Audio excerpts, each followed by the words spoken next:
Bismillahirrahmanirrahim. Assalamualaikum warahmatullahi wabarakatuh. Selamat sore, salam sejahtera bagi kita sekalian. Shalom, salve om swastiastu, namo buddhaya, salam kebajikan. Yang saya hormati Wakil Presiden Saudara Gibran Rakabuming Raka, para Menteri Koordinator Kabinet Merah Putih, para Menteri, para Kepala Badan, Jaksa Agung, Kepala BIN, Kapolri, Kasat mewakili Panglima TNI yang sedang dinas ke luar negeri, serta seluruh Wakil Menteri dan anggota Kabinet Merah Putih yang saya banggakan.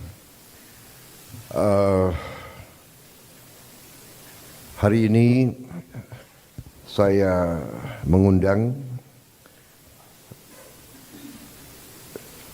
seluruh kabinet untuk kita melaksanakan sidang paripurna. Tentunya ini adalah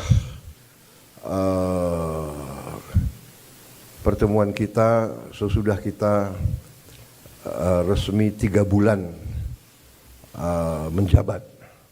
Setelah saya dilantik tanggal 20 Oktober yang lalu, kemudian saudara-saudara dilantik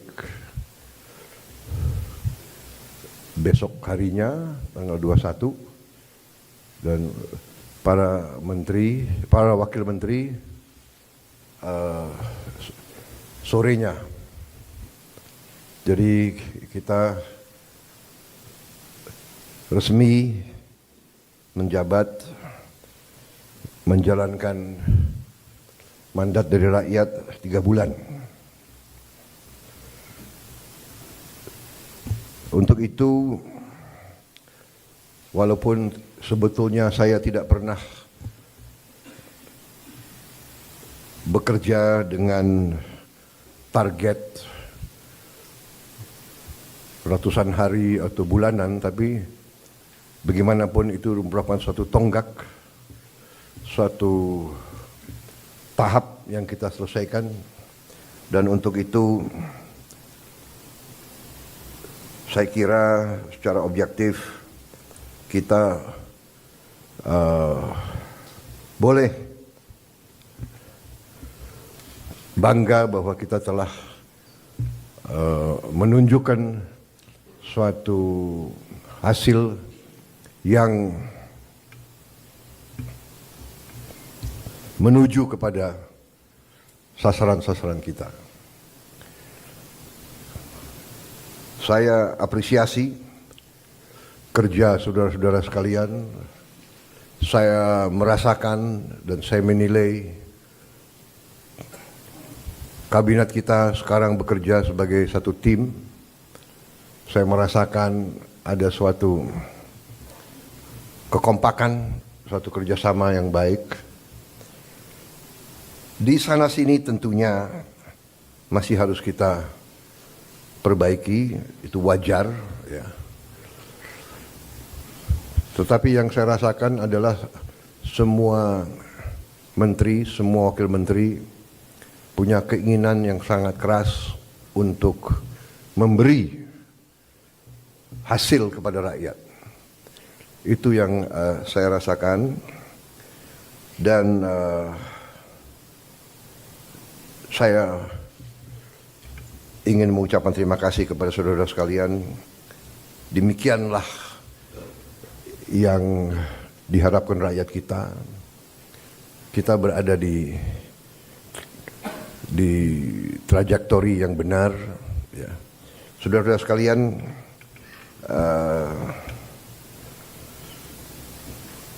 saya tadi pagi kebetulan berjumpa dengan Profesor Emil Salim, seorang senior, usianya 94 tahun, berkali-kali jadi menteri. Ya, beliau menyampaikan pesan-pesan, menyampaikan harapan-harapan dan menyampaikan apa-apa yang beliau jadikan pegangan beliau.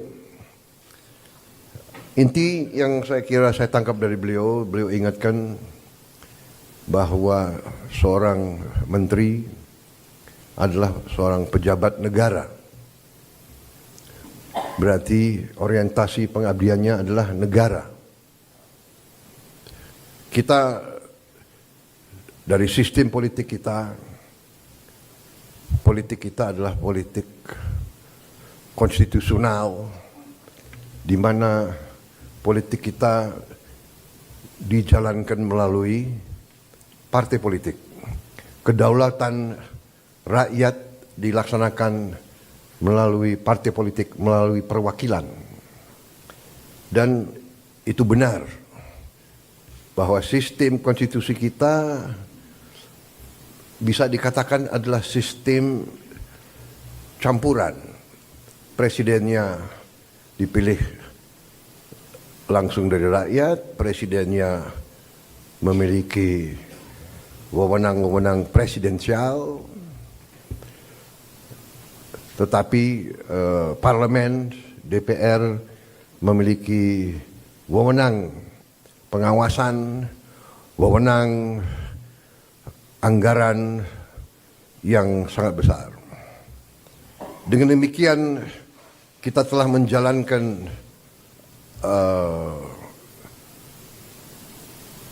statecraft kita, bernegara kita telah jalankan dengan tahap demi tahap, tahun demi tahun, melalui pengalaman, melalui cobaan, melalui rintangan, tapi tahap demi tahap kita telah maju, telah menyelesaikan masalah-masalah bangsa dan masalah-masalah negara. Dengan demikian, saudara-saudara, apa kemarin apa yang tadi disampaikan sebagai harapan para senior kita diingatkan bahwa sebagai pejabat negara, orientasi kita pertama untuk negara. Kita memang ada yang berasal dari partai politik, ada yang berasal dari organisasi kemasyarakatan dan sebagainya. Ada yang berasal dari dunia akademi, dunia ilmuwan, ada yang dari NGO, dari LSM. Tapi begitu kita sudah disumpah, begitu kita menjabat sebagai pejabat negara, orientasi kita, kepentingan kita adalah untuk negara. Dan untuk itu saya ucapkan terima kasih karena saya rasakan walaupun begitu banyak tokoh-tokoh dari berbagai latar belakang, tapi yang saya rasakan sekarang orientasi kita adalah kepentingan negara, kepentingan rakyat. Dan saya kira ini dirasakan oleh rakyat kita. Saudara-saudara,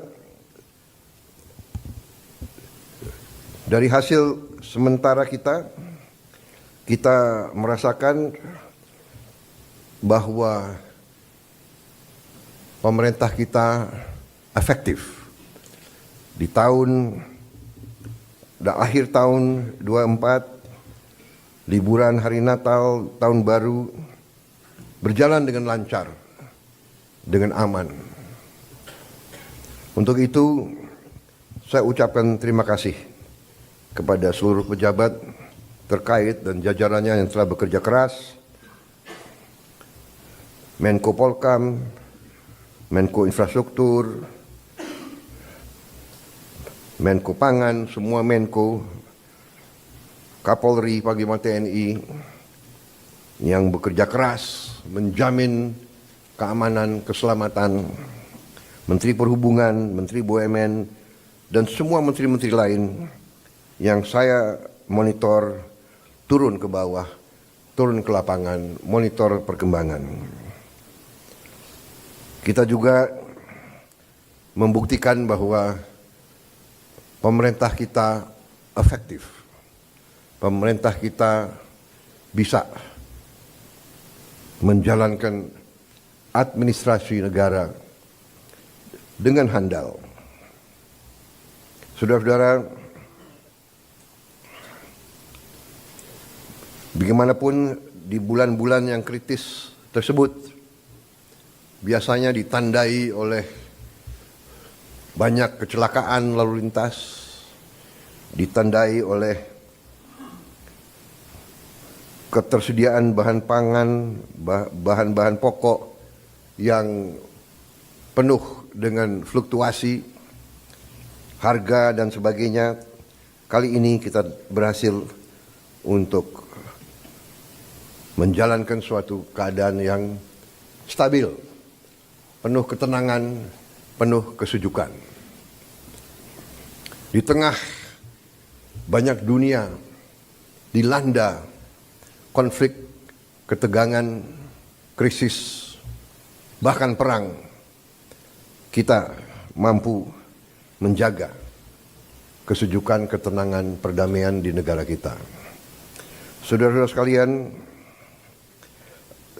saya juga terima kasih dalam 3 bulan kita telah memberi bukti kepada rakyat kebijakan-kebijakan kita adalah kebijakan-kebijakan yang berpihak kepada rakyat, berpihak kepada kepentingan negara.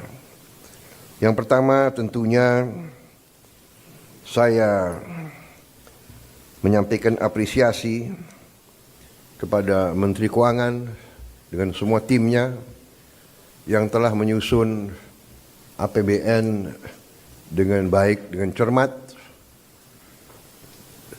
kerja keras, karena saya terus-menerus monitor, saya terus-menerus menuntut penghematan, efisiensi. Saya menuntut keberanian memotong hal-hal yang tidak esensial. Saya tegaskan bahwa kriteria anggaran yang akan kita laksanakan, kriteria pertama adalah harus bisa menciptakan lapangan kerja. Sudah saya katakan berkali-kali. Kedua, harus meningkatkan produktivitas. Produktivitas ini harus bisa diukur dengan kuantifikasi. Berapa devisa yang dihasilkan? Berapa devisa yang dihemat?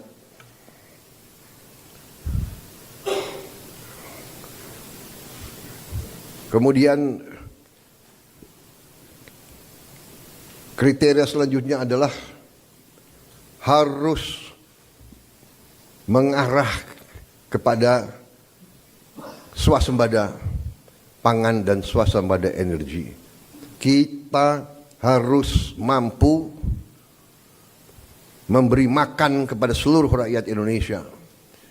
Tidak lagi import, dan saya terima kasih kepada jajaran menteri-menteri yang telah melaporkan kepada saya tahun 2025 lagi, tahun 2025 ini kita tidak akan import beras lagi, tidak akan import jagung lagi, tidak akan import garam lagi.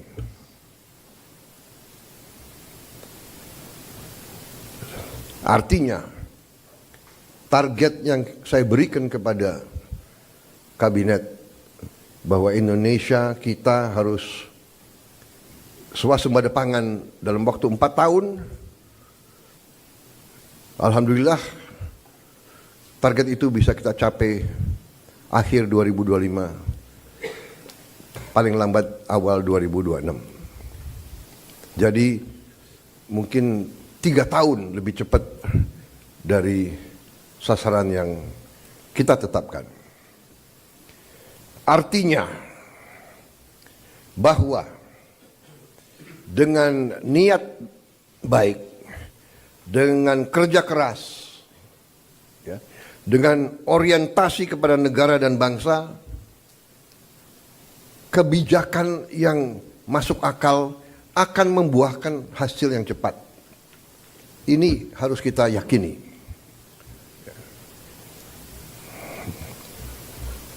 Kemudian kriteria selanjutnya adalah harus bisa memberi terobosan teknologi. Dari prioritas kita itu, satu tadi bahwa harus menciptakan lapangan kerja, tingkatkan produktivitas, swasembada pangan, swasembada energi. Dengan swasembada pangan dan swasembada energi kita aman. Kita tidak boleh bergantung kepada sumber di luar negeri. Sudah berkali-kali saya tekankan itu. Dalam krisis dunia tidak ada negara yang akan mengizinkan pangan keluar dari negaranya. Ini sudah hukum sejarah. Dan kriteria selanjutnya harus bisa menghasilkan terobosan teknologi. Berarti pengeluaran investasi untuk sumber daya manusia, untuk pendidikan, untuk sains dan teknologi, ini termasuk sesuatu yang vital dan sesuatu yang harus kita jalankan. Jadi saudara-saudara, saya tegaskan kembali bahwa hal-hal di luar itu yang bersifat seremoni, upacara, merayakan ulang tahun ini, ulang tahun itu, hari ini, hari itu, kita tidak anggarkan. Perayaan sejarah, perayaan ulang tahun laksanakan secara sederhana di kantor, di ruangan. Kalau perlu yang hadir hanya 15 orang, sisanya divikonkan.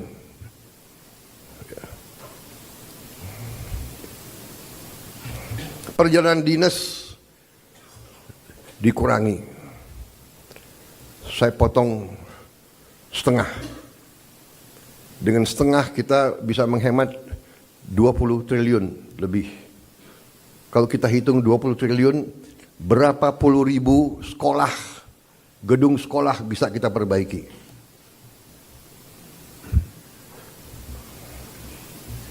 Jadi saya katakan benar-benar bahwa saya sangat serius dalam hal ini. Saya minta loyalitas semua menteri, semua kepala badan untuk patuh dalam hal ini. Ya. Dan saya terima kasih kepada tim keuangan yang telah menjalankan penyisiran, kajian terhadap anggaran sampai serinci-rincinya. Kalau tidak salah, mungkin sampai satuan ke-9 kalau tidak salah. Mungkin pertama kali dalam sejarah, ya, Presiden Republik Indonesia mengecek sampai satuan ke-9. Jadi saudara-saudara pun mungkin tidak tahu anggaran-anggaran tersebut, ya. Karena kita sudah lama jadi orang Indonesia. Tapi ini saya kira sesuatu yang membanggakan. Dengan demikian kita bisa bekerja dengan sangat cepat. Saudara, program makan bergizi kita berjalan. Alhamdulillah kita telah luncurkan tanggal 6 Januari yang lalu. Sampai sekarang berhasil melayani 650.000 anak-anak kita di 31 provinsi. Ini berkat kerja keras banyak pihak. Ya, Kepala Badan Gizi, jajarannya, Mendagri, Menteri Pendidikan Dasar dan Menengah, Menteri Bappenas, Menteri Desa, Menteri BUMN, Menteri Kesehatan, Panglima TNI, Kapolri, para kepala sekolah, para gubernur, bupati, tentunya Menteri Keuangan, dan untuk Januari sampai April 2025, program ini sasarannya adalah 3 juta anak. Bulan April sampai Agustus 2025 akan menuju 6 juta anak.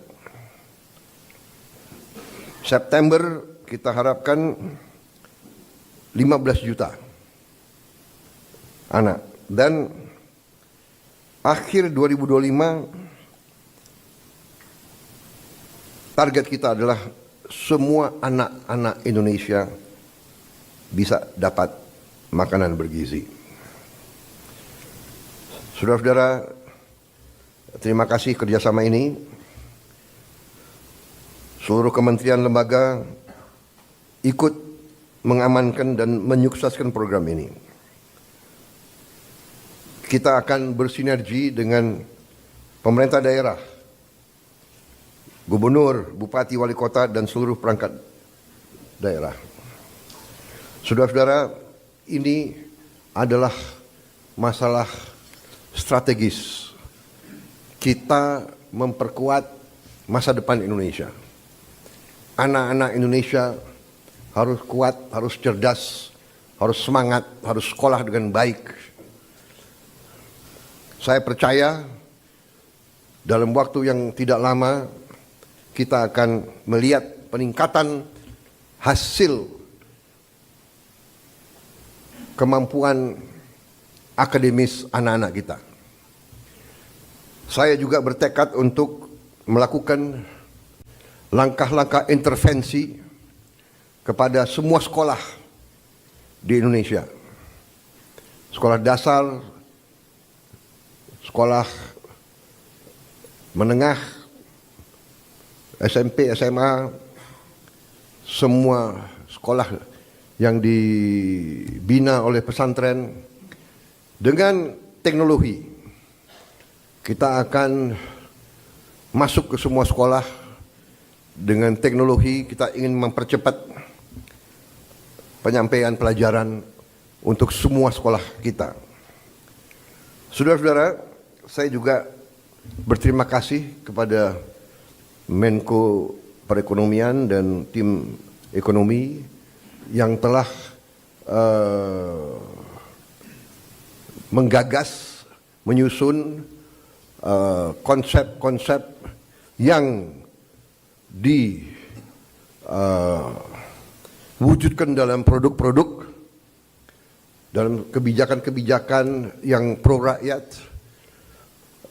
penghapusan hutang kepada petani dan nelayan yang mengalami kesulitan membayar sekian belas tahun, kemudian juga berbagai bantuan langsung, berbagai bantuan mengurangi kewajiban-kewajiban terutama rakyat yang di golongan yang paling bawah dan paling lemah.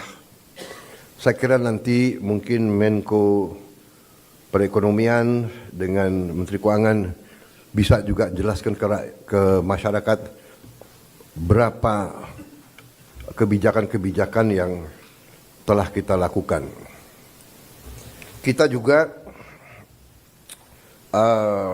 dalam waktu dekat kita juga akan mewajibkan semua perusahaan yang menerima kredit dari bank pemerintah harus menempatkan hasil penjualan ekspornya di bank di Indonesia. Saya kira ini hanya wajar, ini masuk akal. Mereka berusaha dengan dana yang bersumber dari rakyat Indonesia. Setelah mereka berusaha dan mereka lakukan penjualan, hasil penjualannya wajar kalau ditaruh di bank di Indonesia. Ini saya kira segera akan keluar dan akan berlaku kurang lebih 1 bulan yang akan datang. Ya. Jadi ini adalah sesuatu yang logis, yang masuk akal. Kemudian saya juga sudah memberi keputusan kepada unsur penegak hukum, Jaksa Agung, BPKP, Kapolri, dan Panglima TNI untuk menegakkan hukum dan aturan khususnya bagi perusahaan-perusahaan yang melanggar ketentuan-ketentuan pertanahan dan hutan. Ketentuan-ketentuan kita harus dipatuhi. Tidak ada yang memiliki perlakuan khusus. Bagi mereka yang sudah diberi kesempatan berkali-kali untuk menyelesaikan kewajiban-kewajibannya dan tidak melakukan, ya pemerintah akan melaksanakan kewajibannya, mencabut izin dan menguasai kembali lahan-lahan tersebut. Apalagi lahan-lahan itu adalah hutan lindung dan sebagainya. Jadi ini juga langkah yang akan kita laksanakan. Saudara-saudara sekalian, saya juga sangat berterima kasih kepada banyak jajaran. Baru hari Senin kemarin saya mendapat kehormatan meresmikan 37 proyek strategis ketenaga listrikan nasional, mencakup 26 pembangkit listrik dengan kapasitas total 3,2 gigawatt serta 11 jaringan transmisi dan gardu induk di 18 provinsi.